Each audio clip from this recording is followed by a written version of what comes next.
ዳጊ የአባቱን ገዳይ አወቀ። ዳጊ የአባቱ ገዳይ አቶ ለይኩን እንደሆነ በስልክ ተደውሎ ተነገረው። ትልቅ እርምጃ ወሰደ።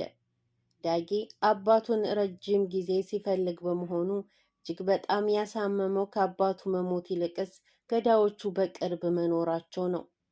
ይህንን ሲሰማ እንግዲህ አቶ ለይኩንን ሂዶ ሲጣደረጋቸው። ዳጊ አባቱን እጅግ በጣም ይወዳል። እናቱን ፍለጋ ወደ አዲስ አበባ ከመጣ በኋላ አባቱ እስር ቤት ስለነበረ ብዙ ነገር አሳልፎ ነበረ። ስለ አባቱ ሲያወራ እንባ ይቀዳደመው ነበር። ይህንን እንግዲህ ብዙ ሰው ያውቃል በዙሪያው ያሉት። ዛሬ ግን በአንድ ስልክ ጥሪ የአባት ገዳይ የእንጀራ አባት ነው ሲባል እጅግ በጣም ነበር የደነገጠው። አቶ ለይኩን ይህንን እንዴት ያደርጋሉ ብሎ አንገታቸውን ነበር የያዛቸው። ሰላም ውድና የተከበራችሁ ቤተሰብ እንደምናላችሁ። ለዚህ ለቤት አዲስ ከሆናችሁ ሰብስክራይብ በማድረግ ቤተሰብ ይሁኑ። አምራን ከታገተችበት ተለቀቀች። አምራን እንግዲህ ብዙ ቪዲዮዎችን ቢኖራትም አቶ ለይኩን አክስቷን በማስፈራራት አክስቷ ጋር ያለውን ቪዲዮ ተቀብሏታል። ግን አቶ ለይኩን የወሰዱት እርምጃ አምራንንም መጨረስ ነበረ። አምራን ከብዙ ልመናዎችና ለቅሶች በኋላ ከእስር ተፈታለች። ከእስር ከተፈታች በኋላ አቶ ለይኩን ግን እኛ ቤተሰብ ውስጥ ሁለተኛ ላትገቢ ብለው ቃል አስገብተዋት ነበረ። እሷ ግን የለመደች ጦጣ ሁሌ ፍርጠጣ እንደሚባለው አሁንም ቢሆን ሴራዋን አላቆመችም። ቀጥታ ወደ ኤርሚያስ ነበር የደወለችው። ኤርሚያስ ጋር ደውላ ማግኘት እንዳለው ስትነግረው እሱ ደግሞ በሰዓቱ ኤሚ ጋር እየተጨቃጨቀ ነበረ። ኤሚ እንግዲህ ስለ እርግዝናው እያወራች ነበር። ናሆም ከኤርሚያስ ማርገዟን ሰምቶ እጅግ በጣም ተናደደ። ኤርሚያስ እንዴት እንደዚህ ያደረጋል? ከሴቶች ልጆች ጋር እንደዚህ አይነት ነገር አያቆምም ወይስ ብሎ ሲል ኑሃሚ ደግሞ እባክህ ናሆም ተረጋጋ፣ ለልጅቷ የሚበጃትን እንነጋገር፣ ይሄ እንደሆነ በሴቶች ልጆች ሕይወት ላይ መጫወት የለመደ ነው አለችው። ካረጋጋችሁ በኋላ ኤሚንም ሂዶ እንዳይናገራት ቃል አስገባችው። ከዛ በኋላ እኔ በራይድ ሄዳለሁ፣ አንተ ወደ ቤት ሂድ አለችው። አይ ሸኝሻለሁ ሲላት ችግር የለውም እኔ ቀስ ብዬ ሄዳለሁኝ አለች። ምክንያቱም ቤቴ ቅርብ ነው፣ አንተ ቀጥ ብለህ ሂድና ኤሚን ግን እንዳትናገራት አለችው። ናሆም ከሄደ በኋላ ኤሚን እንዴት እንዲታረግ ያለች ነበር ያላት። ያቺ መሰሪ የሆነች አምኛት እህቴ ነሽ ስትለኝ እኔና አንቺ እንፈተዋለን ችግሩን ስትለኝ ስነግራት አሳልፋ ሰጠችኝ አይደል አለችው። ድሮም እሷን ማመኔ እያለች መናደር ጀመረች። ባክሽ ራሱ ኤርሚያስ ነው የነገረኝ አትቀበጣጥሪ አላት። እሷም ማለች ወንድሜ ምን ላድርግ አታለለኝ፣ አንተስ ቢሆን አምራን አታላህ የለም ወይ አለችው። አምራንን እዚህ ውስጥ አታስገቢያት አለ። አምራን ነፍሰ ጡር ነኝ ብላሃል ነበር ውሸቷን አለች። እሷ ያለችው እኮ ገንዘብ ለመውረስ ነው አለ። እሱም እኔን የተጠጋኝ ለገንዘብ ነው። ነግረንሽ አልነበረም ወይ ኤርሚያስ ጥሩ ሰው እንዳልሆነ እኛስ ነግረንህ አልነበረም ወይ? ለእኛ የታየን ለአንተ አልታየህም ነበረ። እኔም የእውነት ወድጀው ነበር። ለእናንተ የታየኝ ለእኔ አልታየኝም ነበረ። ምን ላድርግ አለችው። ችግር የለውም በቃ አስወጣዋለሁ ስትለው እጅግ በጣም ደነገጠ። አንድ ቃል የምትገቢልኝ ነገር ቢኖር ሁሉም ነገር ይስተካከላል። ይሄን አስወጣዋለሁ የሚለውን ነገር ግን በፍጹም አላት። ከዛ ተቃቅፈው ተላቀሱ። ይሄን ነገር እንወጣዋለን፣ አብሽሪ አንቺ ጠንካራ ሁኚ አላት። ወደ ኤርሚያስ ጋር ሂዳ እንግዲህ እጅግ በጣም ነበር የጮኸችበት። ቢሆንምም ቪዲዮ የያዘባትን የራቁቱ ቪዲዮ እንደሚለቀው ነገራት። ከዛም አለችው ሂድ ልቀቀው፣ አሁኑ ልቀቀው፣ እየጠበቅኩ ነው አለችው። እንደዚህ የተጨቃጨቁ አምራን በሩቅ አየቻቸው። ኤሚን ስታያት እንግዲህ አገኘሁሽ እያለች ፈገግ ማለት ጀመረች። አምራን ለተንኮል የተመቻት መሰላት። ኤሚ ገፍትራት ነበር ያለፈችው። መኪና ውስጥ ሲገባ ተከትለው ገባችና አንቺ ምንድነው የሁሉ ሽታ አላት። ባክህ የሚቀየር ልብስ ካለ ስጠኝ አለችው። ከዛ ልብስ ሰጣትና እንድትቀይር ወረደላት። ቀጥታ ወደ ኤሚ ነበር የደወለው። ምን አባክ ፈልገህ ደወልክ ስትለው የልጄ እናት በሰላም እንደገባች ላውቅ አላት። ከዛ ሰደበችውና ስልኩን ዘጋች። ኤሚ ጋር ምንድነው የሚያጨቃጭቃችሁ አለች። ምን አገባሽ አላት። አንድ የትልቅ ነገር ተፈጥሯል አለችው።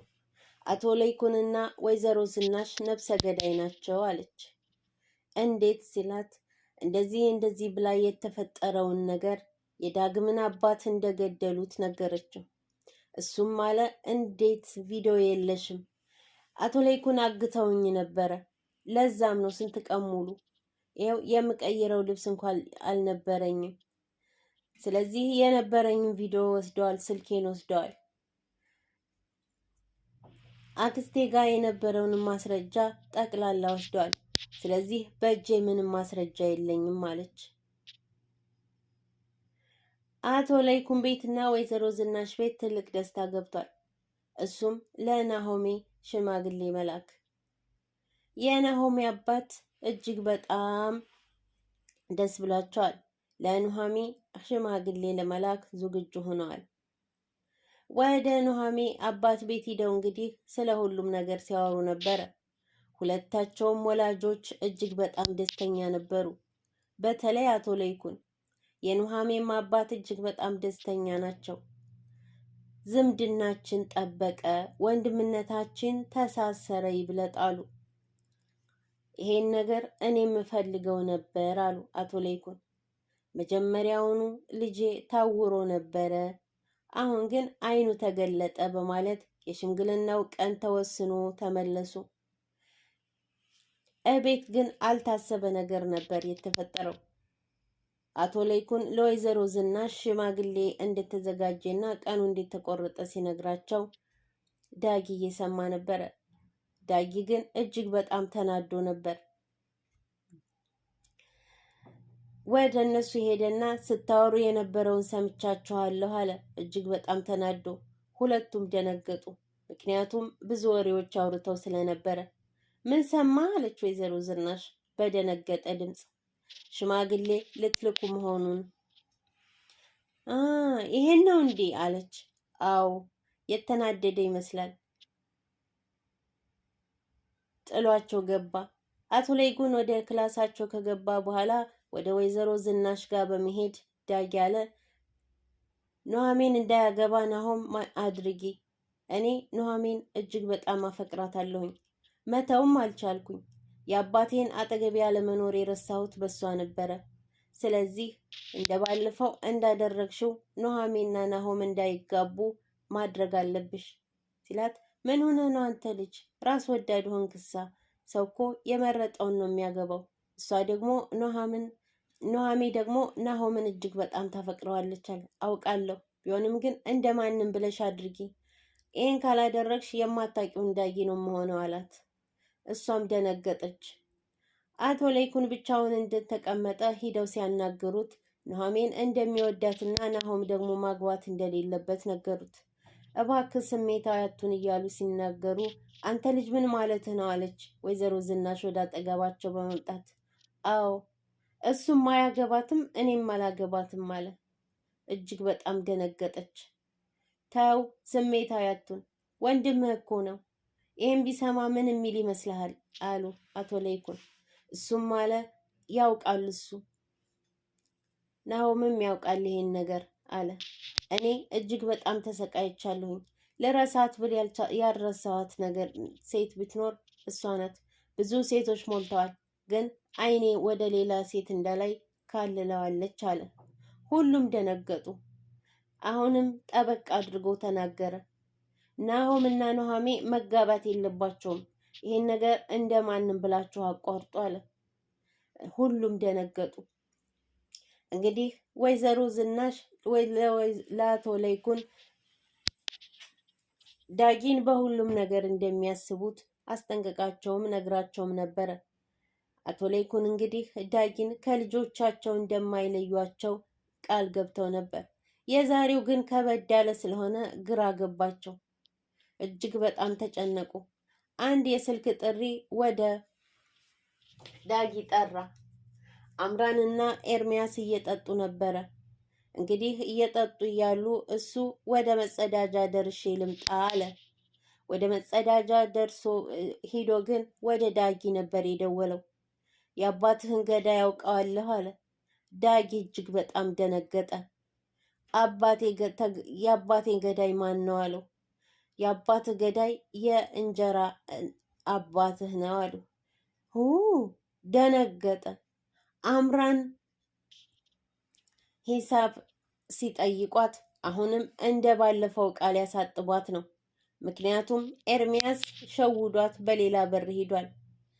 ዛሬም አምነው ነበር ስጠጣ የነበረው፣ ግን እምነቱን ከዳት። ኤርሚያስ አምራንን በሆነ አጋጣሚ ማዋረድም ሆነ ማሰቃየት ይፈልጋል። ዛሬም ቃል ያሳጥባት ነው።